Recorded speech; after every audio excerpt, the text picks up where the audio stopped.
कानू, तो भैया से कह सब्र रखे, सब ठीक हो जाएगा। अरे तू ही कहना।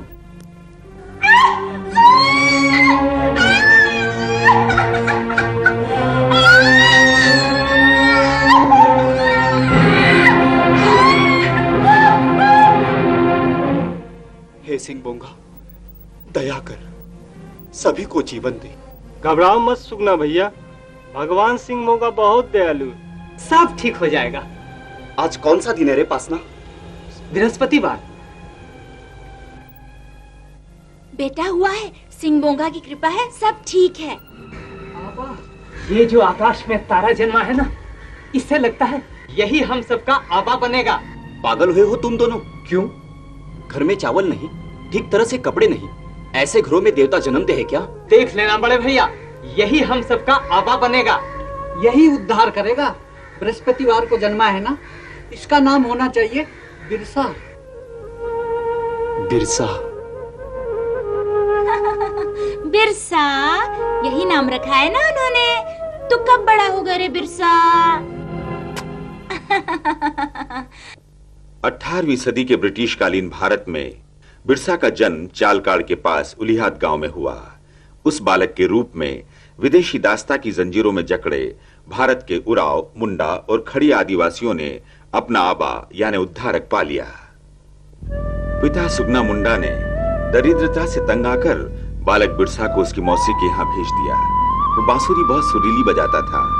संगीत की तन्मयता में बिरसा इतना खोया रहता कि उसे काम की सुध-बुध भी न रहती।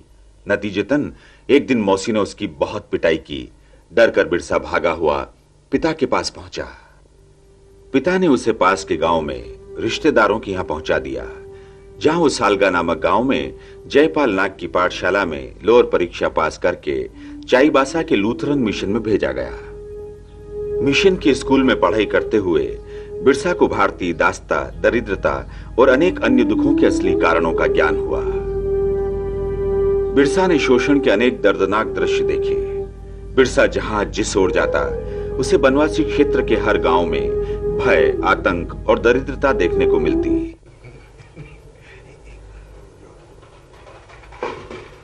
अबे ओए, साहब को बाहर तो आने दे। वो सब लोग आ गए ना? हाँ हुजूर, बहुत देर से बाहर बैठे हुए हैं। हाँ। राम राम भैया। राम राम। तुम लोग किस गांव के हो? मैं तमाड़ गांव का कंटा मुंडा हूँ। मैं बुर्रा का माजी हो रहा हूँ। मेरा नाम तोरा मुंडा है, गांव बुरु। मैं बेलिया तोरपा गांव का रहने वाला हूँ, और ये है तीरी। मेरा नाम बिरसा है, बिरसा मुंडा। तुम लोग यहाँ किस काम से आए हो? देखता नहीं, साहब लोग बैठे हैं, इतनी सारी फौज खड़ी है। सलाम साहब। राम राम साहब। Well well, alright alright. Please बैठिए। साहब, रात कैसे गुजरी आपकी? मेरा मतलब है, how was your night? Yes sir. टेक से आराम किया। Very good sir, very good. Well, शिकार का बंदोबस्त किया? Yes sir, yes sir. एक वो लोग आए? जी साहब। उनको लाइन में लगाओ, हम अभी आते। बहुत अच्छा सर। जय साहब। चलो खड़ा हो जाओ, खड़ा, ठीक से लाइन बनाओ, खड़ा।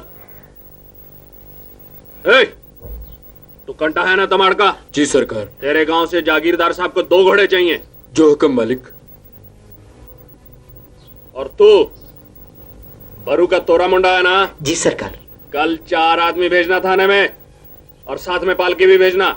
हमारी मिसेस जगन्नाथपुरी दर्शन करने जाएंगी। पालकी और आदमी पहुंच जाएंगे सरकार कल सुबह। ठीक है।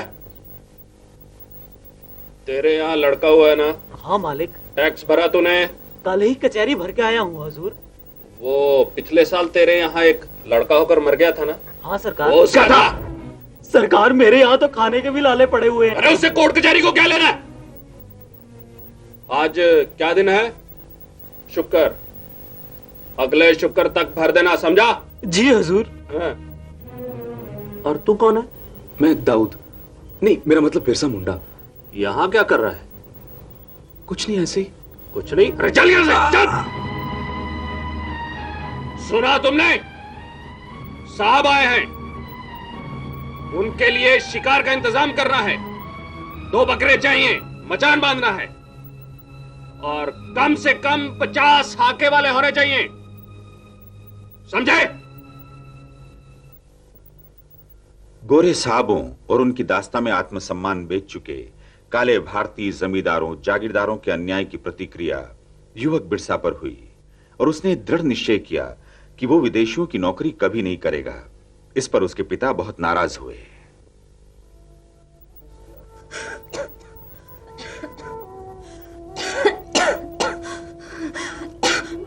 बिरसा!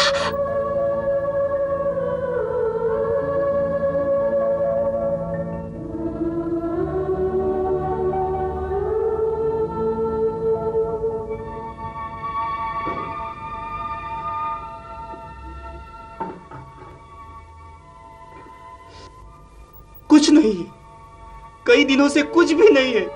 कुछ भी नहीं है बेटा, हम लोग पत्ते उबाल कर और पानी पीकर जी रहे हैं। तू साहब की चाकरी क्यों नहीं कर लेता? ये साहब की नौकरी क्यों करेगा? हाँ? और तुम ही इसे आबा कहती थी ना?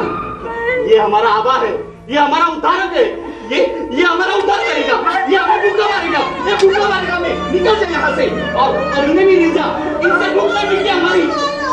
चला जा इस घर से, निकल जा इस घर से और ये पुस्तकें भी ले जा। इन पुस्तकों से हमारी भूख नहीं मिटती, इन्हें भी ले जा।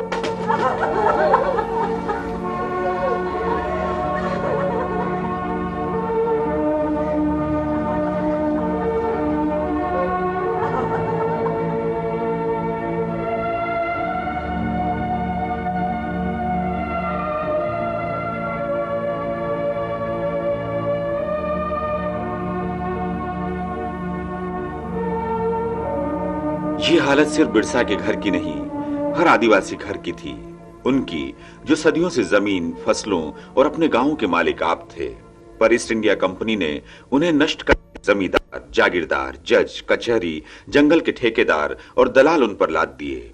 बनवासी अपनी जमीन पर मालिक से नौकर हो गया। वो बेबसी, भूख, अंधविश्वासों और दमन के कारण एक सहमी, लाचार जिंदगी जीने लगा।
अरे गेटी फावड़ा कहाँ गए? वो तो वहीं छूट गए। अरे चल लेके आ।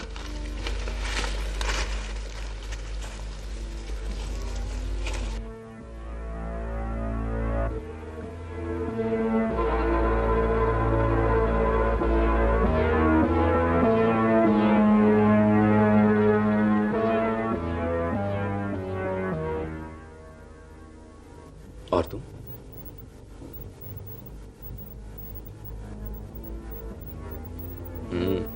पेट भर के खाना है?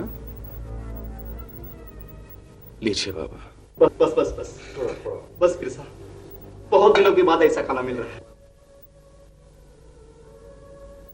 लो मां।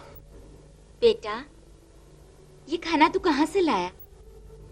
भगवान सिंह बोंगा ने जिंदा आदमियों को ना मरने के लिए दिया है मां। वो ईश्वर है, बड़ा दयालु है वो। ना ये पाप मत करना, ये खाना मत खाना। कैसा बाप रे दाना? पहले पूछो बिरसा से, कहां से लाया सब? क्या बेचा इसने? बोल रहे बिरसा, ये दाल, ये चावल, नमक कहां से लाया? ये सब सोचने की क्या जरूरत है? क्यों नहीं?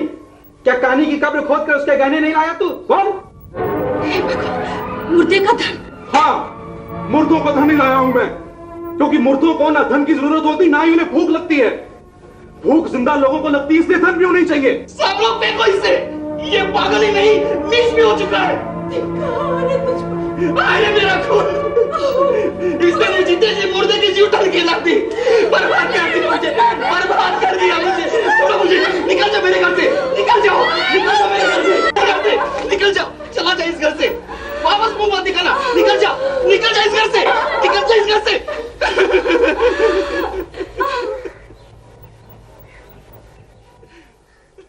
ये घटना सन 1858 के उस दौर की है जब आजादी के लिए फिरंगी से जिहाद छिड़ा हुआ था। बिरसा ने इसी समय में आदिवासी क्षेत्र के विभिन्न स्थानों की लगातार यात्राएं की, अपनी देश और जाति भाइयों की बेबसी का रहस्य समझा, आपसी फूट, गरीबी और जन संगठन का अभाव पाया। उसने उरांव, मुंडा, खड़िया आदि वनवासी मुखियों से भेंट की, उन्हें जागृत किया, शोषित पीड़ित आदिवासियों में ज्ञान और शक्ति की ज्योति जगाई। बिरसा भूखा प्यासा अनेक दिन जंगलों में ही काटता रहा। जहां जो प्राकृतिक चीजें उपलब्ध हो जाती उनसे भूख मिटा लेता, किंतु अपना जागृति अभियान चलाए रखता। बोलिए भारत माता की जय, भारत माता की जय, भारत माता की जय, भारत माता की जय, भारत माता की जय।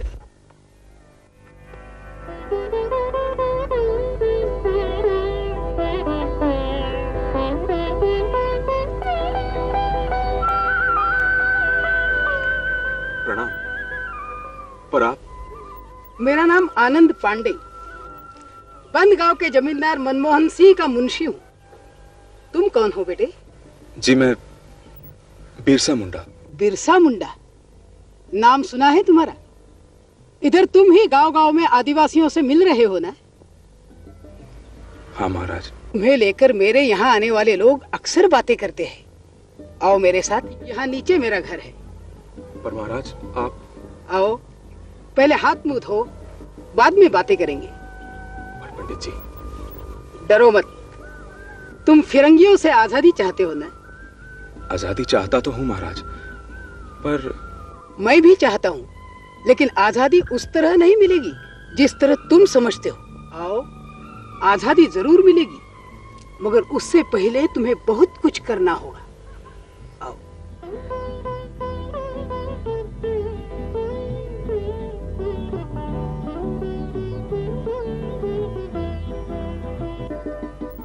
और इस तरह आनंद पांडे की संगति में बिरसा ने बहुत कुछ सीखा, समझा। यहीं उसने रामायण, महाभारत, गीता आदि धर्म ग्रंथों से संस्कृति और समाज की बुनियादी शिक्षा प्राप्त की। बिरसा गहन अध्ययन करता गया और इस अध्ययन के साथ साथ उसने स्वतंत्रता के लिए युद्ध करने के पहले आदिवासी समाज में वैचारिक जागृति पैदा करने पर विचार किया।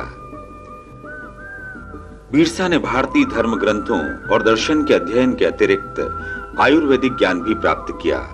वो दिन रात वनों में घूमकर जड़ी बूटियां इकट्ठी करता, उनकी औषधियों को लेकर खोज करता और आवश्यकता पड़ने पर प्रयोग भी करता।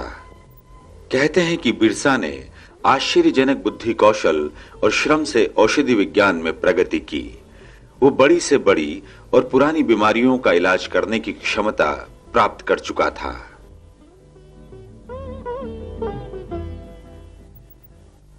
अरे बिरसा तू, अरे भाई बिरसा आ गया, बिरसा आ गया भाई, बिरसा, अरे भाई बिरसा, बिरसा, अरे बिरसा, बिरसा आ गया, बिरसा आ गया, बिरसा, कितने दिन कहाँ था रे तू बिरसा?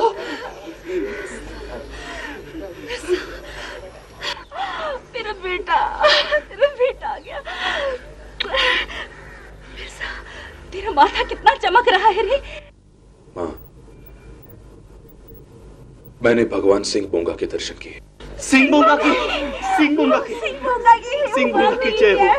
सच, कैसा चमकता है तेरा चेहरा बिरसा। कुछ कहा तुझे सिंह बोंगा ने बिरसा? हाँ बाबा, उसने कहा कि कैसा भी रोगी हो अब मैं उसे ठीक कर सकता हूं। उसने मुझे हुक्म दिया है कि मैं मुंडाओं को फिरंगियों, जमींदारों और जागीरदारों से आजाद करवा दूं। सिंह बोगा, तू बड़ा दयालु है।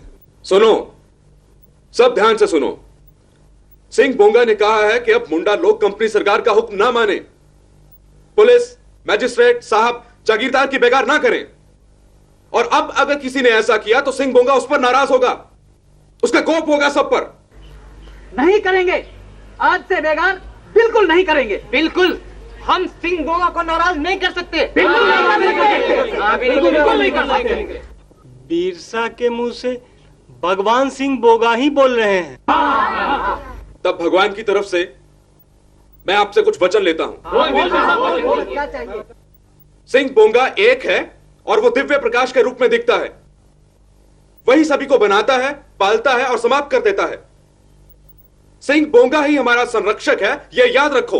याद रहेगा। और यह भी याद रखो कि भूत प्रेत नहीं होते, उन्हें मत मानो।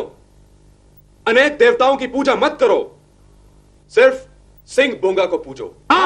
सिंह बोगा की ही पूजा करेंगे। सिंह बोंगा किसी भी पशु की बलि चढ़ाने से नाराज होता है। अच्छा, हम सब भूल करते रहे, हमें तो पता ही नहीं था। हाँ हाँ, लेकिन अब नहीं करेंगे। बिरसा कहता है तो आप नहीं करेंगे। नहीं करेंगे। और सुनो, देवताओं की पूजा सिर्फ चावल और पाई से करोगे। और कसम लो कि गाय की सेवा करोगे, सब पशु प्राणियों पर दया रखोगे। कसम लेते हैं। सदा शाकाहारी भोजन करोगे, मांस नहीं खाओगे, नहीं खाएंगे। मदिरा पान नहीं करोगे।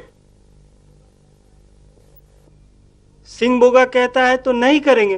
तुम लोग अपने अपने घर साफ सुथरे रखोगे, सादा कपड़े पहनोगे, शुद्धता के लिए घर पर सफेद झंडी लहराओगे, बड़े बूढ़ों का आदर करोगे और अपने घर में एक तुलसी का पौधा जरूर लगाओगे।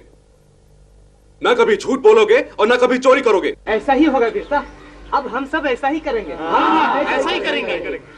एकजुट रहोगे और कभी आपस में लड़ोगे नहीं, और अपने फैसले हमेशा पंचायत से ही करवाओगे। फैसले तो पंचायत से ही होने चाहिए। पवित्र यज्ञोपवीत पहनोगे और सदा नहाकर ही भोजन करोगे। नहाना तो चाहिए ही। हर बृहस्पतिवार को छुट्टी रखोगे और अपना समय जप और ध्यान में बिताओगे। ऐसा नहीं होगा। तब एक दिन तुम जरूर फिरंगियों की कैद से आजाद हो जाओगे। बस थोड़े दिन इंतजार करना होगा। बिरसा में उनके भगवान सिंह बोंगा की तरह अनेक अद्भुत शक्तियां आ गई। बिरसा के पास दूर दूर आदिवासी गांवों से लोग आने लगे, रोगी, पीड़ित और लाचार। वो उन्हें दवाएं देता, उनकी जांच परख करता और फिर ये औषधियां आश्चर्यजनक प्रभाव दिखाकर रोगियों को ठीक कर देती। छोटा नागपुर क्षेत्र के दूर दराज गांवों से हजारों की तादाद में लोग उसके पास आने लगे थे, कोई इलाज कराने, कोई दर्शन करने।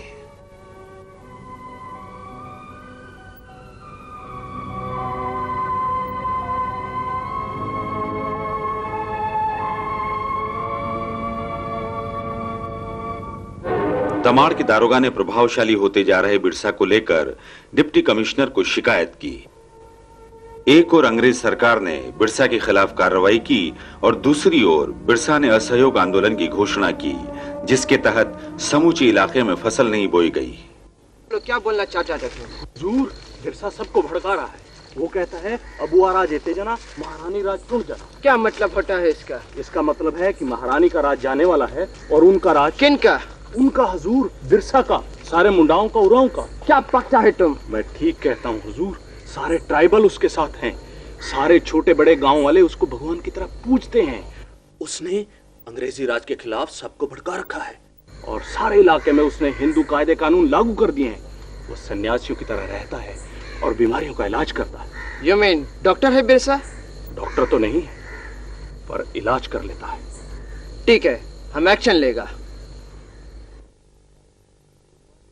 बिरसा के सैनिक मुख्यालय डुम्बारी बुरू पर अंग्रेजों ने जबरदस्त आक्रमण किया। हजारों आदिवासी स्त्री पुरुष और बच्चे मारे गए, पर बिरसा निकल गया।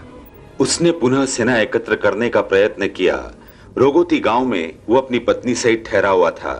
अंग्रेजों ने कुछ लोगों को लगा रखा था जिन्होंने बिरसा से उनके अनुयायी के नाते भेंट की और धोखे से उन्हें पकड़वा दिया।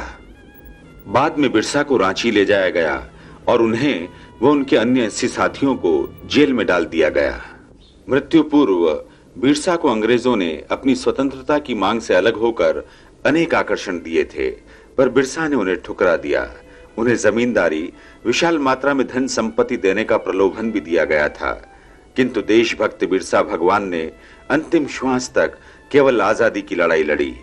वो सिर्फ अपनी माटी, धर्म और संस्कृति के प्रति समर्पित रहे।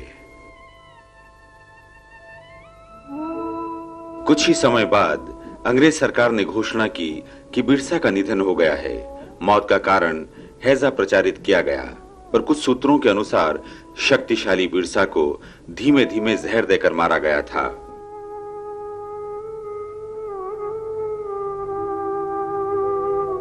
आज तक छोटा नागपुर क्षेत्र के असंख्य आदिवासियों में बिरसा को ईश्वर रूप में पूजा जाता है।